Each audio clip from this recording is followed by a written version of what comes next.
Thank you. Hello. Bonjour tout le monde. Good afternoon, everyone. It is with great honor and greater humility that I have accepted the Governor General's request to form a new government. And I share this responsibility with the members of Canada's new federal cabinet.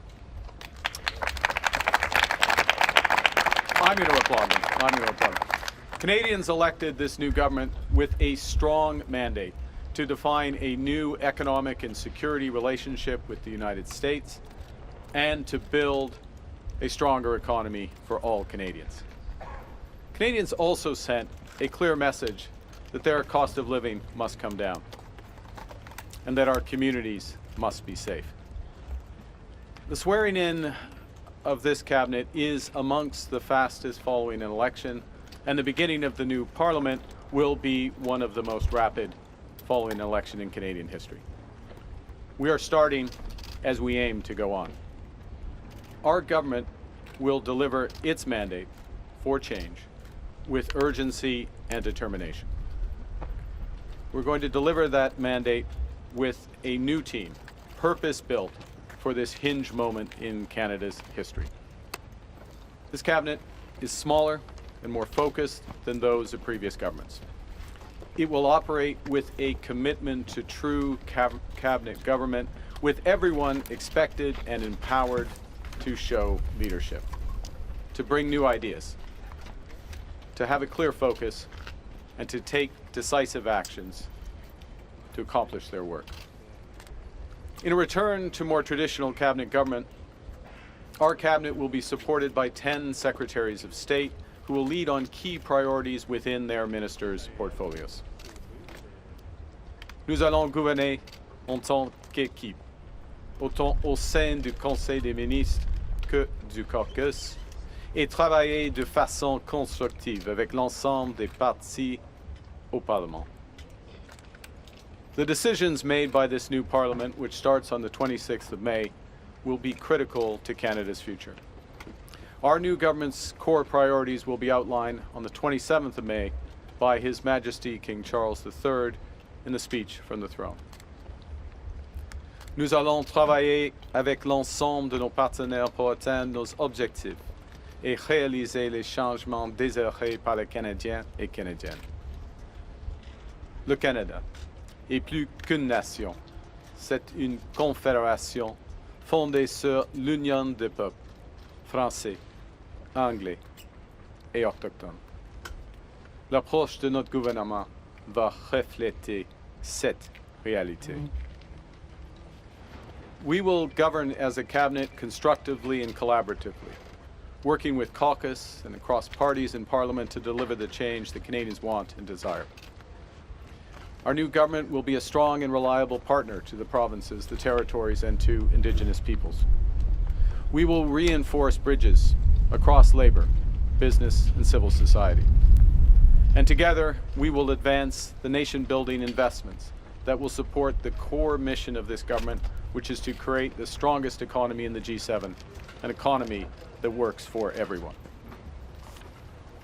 Alors que nos travailleurs et nos entreprises continuent de faire face aux tarifs injustifiés imposés par les États-Unis, mon gouvernement va se battre pour le Canada, pour que le Canada obtienne le meilleur accord possible. Pour le faire, nous allons prendre le temps nécessaire, mais sans plus. En même temps, nous allons renforcer nos relations avec des partenaires fiables. Le Canada a ce dont le monde a besoin. Et nous défendons des valeurs que le monde respecte. Nous allons renforcer notre propre économie, une économie qui crée des emplois, qui augmente les salaires qui est résiliente face au choc. Pour y arriver, nous allons bâtir une seule économie canadienne au lieu de 13. D'ici la fête du Canada, mon gouvernement aura fait sa part pour atteindre cet objectif. We're working already closely with the provinces, territories, and Indigenous peoples to identify and catalyze projects of national significance. Projects that will connect Canada, deepen our ties with the world, and grow our economy for generations. That work will be the primary focus of the First Minister's meeting that's due to take place on the 2nd of June in Saskatoon. My government will also take immediate action with immediate legislation to fast-track these nation-building investments and to eliminate all remaining federal barriers to internal trade as our contribution to building one Canadian economy out of 13. In everything, we will be guided by our conviction that our economy is only strong when it serves everyone. That means bringing down costs for all Canadians. It means making life more affordable and helping everyone to get ahead. To those end, my last government's first act was to cancel the consumer carbon tax. In this new Parliament, our new government will put more money in Canadians' pockets with a middle-class tax cut that will take effect by Canada Day, saving two-income families up to $825 a year. We will also cut the GST on homes under $1 million for first-time home buyers and lower the GST on homes between $1 million and $1.5 million, helping to promote the goal of affordable home ownership. But that goal can only truly be achieved by doubling the rate of home building in this country.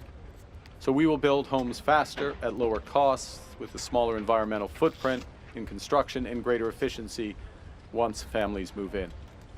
And in that process, we will create an entirely new Canadian housing industry in modular and prefab housing using Canadian technology, Canadian skilled workers, and Canadian lumber. My government will work relentlessly to keep Canada secure as a sovereign nation and to keep Canadians safe in their communities. We will build a stronger Canadian Armed Forces to defend every inch of our territory through unprecedented investments in land, air, sea, and cyberspace. We will strengthen Canadian law enforcement and border security, including with 1,000 new RCMP personnel and 1,000 new border security officers.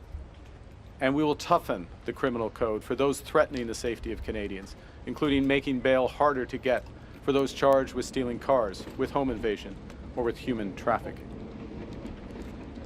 Nous allons bâtir la confiance en notre système de justice, et nous allons faire de même avec notre système d'immigration. Nous allons ramener l'immigration à des niveaux raisonnables, en plafonnant le nombre de travailleurs étrangers temporaires et d'étudiants internationaux. Dans toutes nos actions, nous serons guidés par une nouvelle discipline fiscale. Notre gouvernement va dépenser moins pour que les Canadiens puissent investir plus. Ce travail a déjà commencé et notre nouveau gouvernement va redoubler d'efforts dès demain lors de la première rencontre du Conseil des ministres.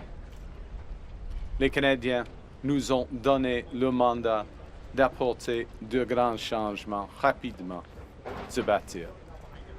Je travaillais sans relâche pour être digne de leur confiance.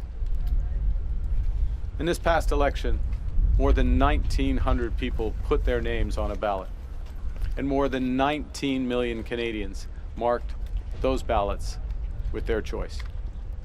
And every vote counted. So whether you voted for this government or not, we are in your service, in the service of building a stronger, more united Canada. We will build and we will govern for all Canadians. Build big, build bold, build now. Thank you very much. Merci beaucoup. I'll be happy to take your questions.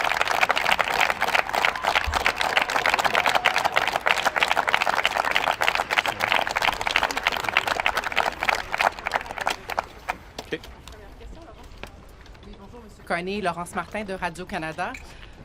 Pourquoi est-ce que Mélanie Joly n'était plus la bonne interlocutrice avec la Maison-Blanche?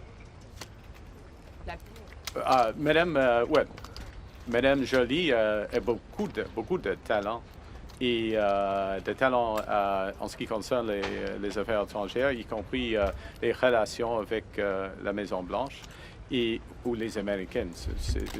Je veux préciser, avec les Américaines et sa homologue, M. Rubio. Mais en même temps, Mme Joly a beaucoup d'expérience comme membre du cabinet et beaucoup d'expérience en ce qui concerne les enjeux économiques. Et au fond, c'est un gouvernement qui va mettre l'accent sur l'économie canadienne. Oui, c'est vrai, il faut régler la situation avec les Américains. Mais la personne qui doit avoir la plus bonne relation avec la Maison-Blanche, c'est le Premier ministre du Canada. Et pour le moment, c'est moi. OK. Je vais vous demander en anglais. So it's not un désaveu, like you would say in French. In English, on Mélanie. You want me to answer in English? Yes, if you can just repeat in English. This is a first. Okay, so Radio Canada is asking No. for translation. That's not my follow-up. The point is that Madame Joly and all the members of the cabinet, particularly the most experienced members of the cabinet, have many talents and very much experience and can play many roles. The relations with the Americans, and of course including the relations with the Americans, where she has played a very important role. The person who has the relationship you asked specifically about the White House, of course, is the Prime Minister with the President, and I'm the Prime Minister, so I play that role. But I want to emphasize one other thing I said in French, which you heard, which is this is a government that, of course, we have to address and come to a new arrangement with the Americans. Il faut régler cette situation. But our primary focus is on the economy, and our primary focus is on the Canadian economy. And we are at the start of an industrial transformation, a transformation of this economy. And Madame Joly, as Minister of Industry, is going to help lead that in concert with the other members of the Cabinet and myself. Vous nommez Dominique Leblanc à l'unité économique canadienne. Oui. Pour vous, quelle est la plus grande menace pour le Canada? Est-ce que c'est Donald Trump ou est-ce que ce sont les fissures dans l'unité canadienne? Les failles dans l'unité? Oui, OK. Il fait beau aujourd'hui et chaque défi a une opportunité. Et la plus grande opportunité pour le Canada, c'est d'avoir une économie canadienne au lieu de 13. Alors, d'avoir le job, si je peux dire comme ça, le job de M. Leblanc, de mener ce processus avec les provinces et les territoires, y compris le gouvernement fédéral, d'avoir une économie canadienne. C'est plus large. Le rendement est plus large que la punition américaine possible. Mais qu'est-ce que c'est le plus grand défi? Oui, c'est un défi. Chaque défi est une occasion. Alors, mais l'occasion, chaque défi est une opportunité. Et l'opportunité la plus grande est d'avoir une économie canadienne. Good afternoon, Prime Minister. Rachel Aiello, CTV News. You're 2 seats shy of 1, but should Canadians expect you to govern like you have a majority? Thank you for the question. We ran a very clear campaign on our priorities, standing up to the U.S., getting the best possible relationship, security and economic relationship, but then at the core, building the strongest economy in the G7, economy that works for everyone. I enumerated just now some of those, what that translates into specific priorities. You'll hear more of those translations in the speech from the throne, but you will be able to guess what they are, having followed the campaign and what Canadians voted for. I'll remind, not you'll know this, but those watching, we receive more votes than anyone else in any election. We are in a position where we have cabinet members from all the provinces. I'm very proud of that, and a cabinet member full cabinet member from the territories. So we're governing for all Canadians, all regions, with a strong and clear mandate that came out of the election, and that's how we will govern. Thank you. And so, what does tangible progress look like for you when it comes to addressing cost of living concerns in this country? And will there be a barometer such as public mandate letters for Canadians to hold you accountable to? Well, I think the way Canadians will hold account by their experience at the grocery store, when they're paying their electricity bill, when they or their children are looking for a place to live. So it will be their experiences how they will they will form those judgments, and then of course accountability comes at the ballot box. Mandate letters, cabinet discussions, legislation, regulation. These are just steps to accomplish those ultimate goals, and it's what the experience is of Canadian families. That's how they will judge cost of living. I will say one other thing, but there are two elements to cost of living. One is the actual cost of things, and the other is, are people's salaries growing? Is their take-home pay increasing? Can they find jobs readily? And those last aspects, we have to focus on those aspects as well. We can act most quickly, most immediately with the middle class tax cut, which is, as I said in my remarks, we will act by Canada Day. Parliament has to approve it. We'll have to find 2 extra votes in order to get that. But we clearly campaigned on that, and we'll put that forth. But more broadly, what we need to do is build this economy, create great jobs for Canadians. At the same time, costs are held under control. But it's really about jobs and growth in incomes that will help all Canadians get ahead. Next question, Pushing Kissing. Sarah Ritchie with the Canadian Press. Given what you just said about trying to find 2 extra votes in Parliament, what efforts are you and your team making to sort of more permanently find those 2 extra votes from other caucuses? Yeah, maybe I didn't say this quite as explicitly, but I will now, which is that we campaigned hard, we campaigned clearly, we had more than 100 events, we answered media questions at all our events, and gave a very clear platform. So we have a strong mandate. We're going to focus on the issues that are at the core of that mandate. Of course, we'll work with parliamentarians and we'll work with the provinces to move things forward. But we've been elected to do a job. We intend to do it quickly and forcefully. In other words, we have to address this crisis with the Americans, and we have to address the very real challenges in our economy, and we will do that. Follow-up. Who will be your key members of your team that help you lead that Canada-U.S. relations file? I obviously in my role, I take ultimate responsibility for it. But the Minister of Foreign Affairs will play a role. The Minister of Finance, the Minister, Monsieur Leblanc, in his role, specifically designated with respect to Canada-U.S. trade. As will the Minister of Defense and the Minister of Public Safety, because there are aspects, and I will say without going into great detail, that it was a week ago, I guess, when I met with, a number of us met with President Trump and his team, and in the broader discussions outside of the Oval Office in the Roosevelt Room, we touched on all those issues: public safety, defense, as well as all aspects of economics and trade. And so it is a real team effort, and I'm remiss in that I hadn't mentioned, and I will now, obviously our ambassador in Washington, who plays a very important role. Miss him. Next question. Good afternoon, Prime Minister. Gillian Piper with Global News.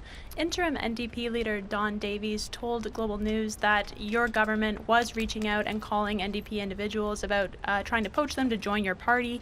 Are you trying to poach NDP MPs to join the Liberals? Look, we, as I said a moment ago, we have a clear mandate. We'll work towards that clear mandate.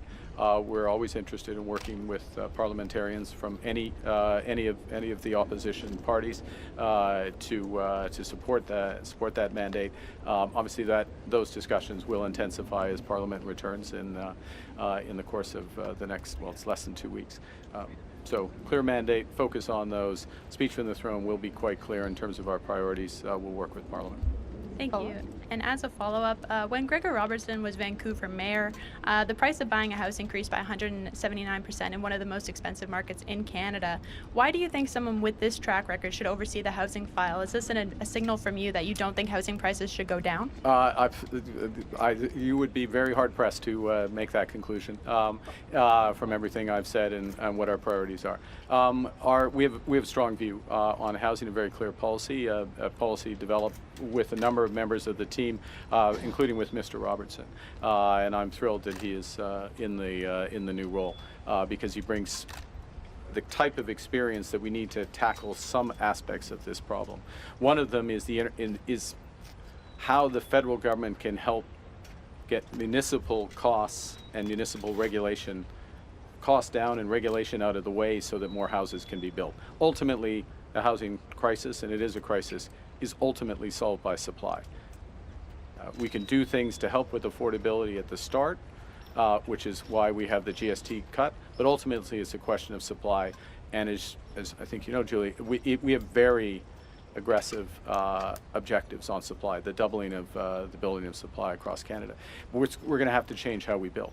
And a lot of that expertise, it's not exclusively, but a lot of it is actually been developed in British Columbia. Minister Robertson is very familiar with it. We're going to incorporate that, but in a pan-Canadian strategy to really drive this. Thank you. Next question. You'll hear a lot more about it over time. Monsieur. Prochaine question. Bonjour, Raymond Bonjour. Pignon de TVA. Monsieur Carney, plusieurs s'attendaient à voir Carlos Rideau dans votre équipe ministérielle, l'ancien ministre des Finances du Québec. Pourquoi ne pas l'avoir inséré dans votre équipe? Monsieur Leitao, je lui connais bien. Il est très capable, beaucoup d'expérience. Je suis très content qu'il est une député libéral. C'est difficile de créer une cabinet ciblé, un cabinet assez petit de gouverner dans une manière efficace et rapide. Et alors, il faut faire des choix. Et j'ai fait des choix. M. L'État, évidemment, il n'est pas un membre du cabinet maintenant, mais il est un membre de l'équipe libérale. Et on va travailler dans une étroite collaboration avec lui. Je vais également vous entendre au sujet de l'élection dans la circonscription de Terrebonne que votre parti a remportée par une seule voix, selon le dernier décompte. Il y aurait eu des irrégularités, selon toute évidence. Est-ce que vous êtes d'avis que l'élection devrait être reprise? Les gens n'ont pas pu voter par la poste, entre autres. Premièrement, c'est mieux de gagner par une voix et de perdre par une voix. Alors, c'est pas ma première observation. Et il y avait une vérification judiciaire qui vient de finir. Alors, on a un processus judiciaire. On a eu. C'est pas pour moi de juger un processus formel comme ça. Donc, pas d'élection? C'est réglé? C'est pas pour moi, c'est pour l'élection au Canada. On peut pas, soyons clairs, on peut pas avoir une situation, n'importe quelle situation, que le Premier ministre du Canada décide quand on va avoir une autre élection. Non, non. On a une institution indépendante qui prend ces décisions. Next question. Kate. Good afternoon, Prime Minister. Kate McKenna, CBC News. Can you elaborate on why you chose this cabinet in the context of U.S.-Canada relations? What kind of considerations did you take for positions like foreign affairs and public safety? Well, I think the first thing is that what guided all of the decisions is several factors. One, the best possible people in the roles. We wanted a cabinet that reflects Canada in all its diversity and grandeur and experience. I don't want a cabinet that just looks like me. That's not a cabinet that supports. That's not a cabinet that you can delegate authorities to. So that's That's what we're doing. So that's the first. That you bring the cabinet together like that. The second thing is with respect to Canada-U.S. and all aspects, if you will, of the economic and international relations, looking for a combination of experience in the files and bringing new people into the cabinet. I mean, we Canadians elected us with a mandate for change. So there is a great deal of change in this cabinet by necessity. That's what Canadians voted for, and new ideas mixed with the experience that we have. So with respect to the U.S., look, we have to be. I'll concentrate my answer on the security and defense side.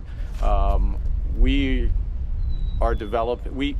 We have a series of choices, both the U.S. and Canada, to make about how we can better manage our border. We think we've made tremendous progress on it. In fact, we have made tremendous progress. But where do we go over the next decade? And then what degree of interoperability do we have in our military in a world that's more dangerous and divided? And so we have big decisions to make there. And you see in both the Minister of Public Safety and the Minister of Defense deep experience in the government, and I think that's appropriate. How do you balance the need to bring in new voices while maintaining experienced members of your team? Well, I sort of drifted into, I anticipated your question, I guess, but I drifted in the answer. You need to balance it. I think that it is a very good question because you should balance it. Part of this is, again, Canadians voted for change, and part of it is bringing in those new perspectives. And we have half of the cabinet are new members to cabinet. 9 of the 10 secretaries of state are new. I mean, new broadly to a governing role. So there is a tremendous amount of, but it also means that half of the cabinet has experience. Perhaps they're in different roles, but they're going to be around the table. And what is crucial, last point, in my view and experience, is how you govern, how you run cabinet meetings, how you run committee meetings, how you delegate authority through the mandates to ministers. So you get the maximum out of that experience and those fresh perspectives. And we intend to have a true cabinet government. We'll have time for one last question. Dernière question. Émilie? Émilie Bergeron, La Presse canadienne. Bonjour, Monsieur Carney. Pourquoi avez-vous senti le besoin de faire de la place à autant de nouvelles personnes dans votre cabinet? Est-ce que c'était pour vous distancier de Monsieur Trudeau? Non, comme je viens de dire, les Canadiens et Canadiens ont voté pour des grands changements. Pas des petits changements, des grands changements. Et c'est nécessaire d'avoir des nouvelles perspectives, et avec l'expérience. Et alors, à ce moment, nous avons un cabinet, un conseil de ministres, avec 14 ministres avec beaucoup d'expérience et 14 de nouveaux. Pour moi, c'est parfait. Et ensuite, en anglais. We need to balance experience and new perspectives. Canadians voted for big change, not small change. They voted for big change. We're blessed with the trust of many Canadians. We have a big intake of new deputies, lots of different experiences that they're bringing, and so bringing a balance, which is what we have of experience, perhaps in some cases in new roles, but experience as cabinet ministers, and new voices, new perspectives, half and half. For me, it's perfect. Last follow-up. Oui, donc est-ce que vous seriez ouvert à permettre au NPD d'avoir la reconnaissance de parti officiel à la Chambre des communes? Oui, c'est plus une question pour le Parlement. Et simplement, je prends note que les Canadiens et Canadiens ont fait leur décision. Il n'y a pas beaucoup de membres de NPD. C'est une décision des Canadiens. Ce n'est pas une décision de moi. Merci. Merci. C'est ce qui m'a fait à notre conférence de presse. This puts an end to our press conference. Thank you. Merci beaucoup.